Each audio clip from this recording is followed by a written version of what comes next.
Can I share an example from an engineering company? Absolutely. Where this happened. So in one of my funded research projects, I worked with an engineering sales company, Australasian. So embedded, across Australia, New Zealand, What's up in engineering, Indonesia. just to be of an idea? They sold engineering parts and products and services. So ball bearings, Okay. mine shift, electronic shafts.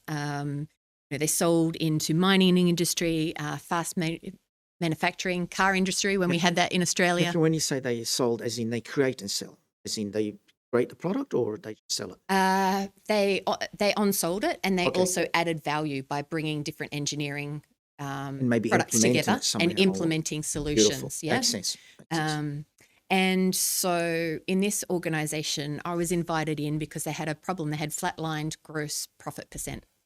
So over a number of years, they couldn't shift their profit margins.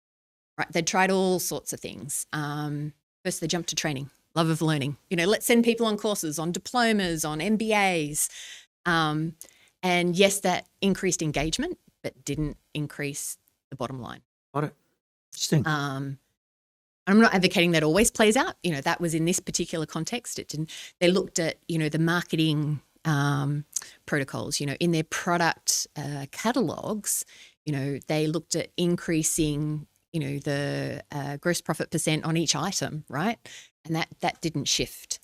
And so when I came in, it was the organizational development director who was implementing a new way, a new quality of conversation. Okay. Come back to what we were talking about before. Yep. And so they did a bit of an experiment. So when I came in, it was a business conglomerate of 27 businesses, right? And so there were a couple of large business units. There was one business unit where they didn't touch the teams. These engineering branches that were around Australasia. They just enabled the quality of the conversation to continue as it was. And then in another group, another business unit, they implemented different types of conversations where they were encouraging people to connect their best practices, not just in their branch, but, if you're in the mining industry, what's happening with all the other mining industry branches at the same time. So they engaged in sort of this prognostication, these ideas about, what's going to happen in our industry in 6 to 10 years time. And so it prioritized work differently. It wasn't just about rearranging products on the shelf. It wasn't about, okay, we need to work longer hours. We need to have a shorter lunch break. It isn't, how we greet the customers when they come into the branches. It was very much thinking about, okay, well, where's the direction of the mining industry or whatever industry was their customer base? The macro conversation versus the micro things. Yep. And so, that, to your point, Catherine, I'm so sorry to interrupt you there, but I can see from the engagement of that would be are engaged in long-term outlook and stuff. They feel out, they feel expected, they feel validated. That's when I talk about the conversation. When I say have a seat at the table, that means whatever the heck I talk about, you can. I believe it's not relevant. I will acknowledge the point, move on quickly. I'll share the conversation in an effective way, but people can say what they want to say, and they feel really the engagement, I believe, very important. Because when you're doing long hours as a developer, we only do long hours Monday to Thursday, actually 3 days a week, and out of the 5, and the others are half day, kind of start at midday or whatever hours. So nevertheless, it's pretty heavy stuff. We pay people well and people do really solid weeks, let's call them. Yeah. You do want to, in this conversation, maybe not talk about the actual just dev stuff. Maybe you want to talk about the company. Maybe you want to talk about IBM. Maybe you want to talk about Google. I'll let that conversation flow because they feel this is part of the vision, part of where the industry is going, I'll let that go sometimes for half an hour. You'd be talking nothing to do with the project directly. So I definitely connect with you. I can start to see why that was useful in that organization to engage in a long-term use of the industry. People feel creative. They feel also respected. I'm part of that conversation. I'm invited to talk about it. I'm validated. I'm respected. And so it's thinking outside of the square. It's thinking, what's happening in other teams in our organization? How are they learning? How are our competitors learning? What can we do some, intelligence, on them, or what's happening outside of, what's happening in our suppliers or, in our customers' business? What are the problems on their horizons that we're going to need to solve next? And so by giving that bigger picture, it inspires that motivation and love for learning 100%. and creates it as a collective conversation. Yeah. And in terms of the impact on their bottom line, how did that? Turned around. So slumping team performance had an upkick. And So there what's the was mechanic there? Do you believe this kind of quality of the conversation, or this sort of, the type of conversations when it's shifted to look at the long views of the industry, of things around them, of where this is going, etc.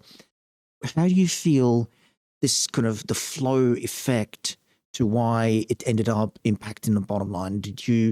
Can you unpack that a little bit? Did you guys do some? Clearly, you must have done some analysis on that. Yeah. So the question we had was, who instigated these conversations, right? Was it their line managers or was it somebody different? And what was really neat about this work we did with the engineering organization is that they had a shift in the organizational structure.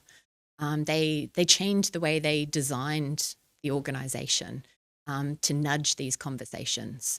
So, the branch managers were at their wits' end, just meeting the gross profit % targets to demanding customers on the line. My machine's broken down again. You got the wrong ball bearing again, Yeah. So, they were just trying to meet the everyday needs. Sure. And so what this company did differently was to embed a business development manager. Now, that sounds, a bit ad hoc, but they did it in a very systematic way. So there was like a hub of employees that worked across initially just Australia, but they had a region that oversaw, 3 to 8 branches with a similar customer base. And so their role was to instigate these conversations. And people go on holidays. And so the beauty of this hub was that although a business development manager was allocated to a group of branches, there was always, backups there, Being a business development manager, just for me, if you don't mind, and perhaps the audience as well. So in terms of why that particular title, and I know maybe I should have let you finish in terms of what they did, but I can clearly start to see that they are engaged with their client base. Would that be the case? And then bring in maybe some of that knowledge and need and effect and feedback into that conversation for those folks, right? Interesting. So, perhaps that title has role descriptions that go with it, right? So let me back up and just call it a support hub. So these people who had been in the business already, they weren't hired as a business development manager, so didn't, and their role was to share best practice amongst the branches, to get the teams to think outside of the square, to think about learning, from their customers, from the other branches, that love of learning, but not in the immediate to meet the deadlines. It's sort of like, well, my customers had this problem with the ball bearing now. They're on the phone shouting at me. But, what's the larger cause of this? Are there other mechanical issues that we can help them solve, that we can add value to that customer base? And so the beauty of this support hub was that the whole role or group of roles of supporting the branches was dedicated to learning, to encouraging this, understanding of the situation. And it was happening at the front line. It was hearing the problems of the customers and getting the branches to engage in that strategic conversation rather than, the directors sitting up in headquarters solving all the problems when they were 3 steps removed in a tool hierarchy. And so it empowered people at the front line to think creatively, to expand their careers, to see how they could add value to the Mm. customers.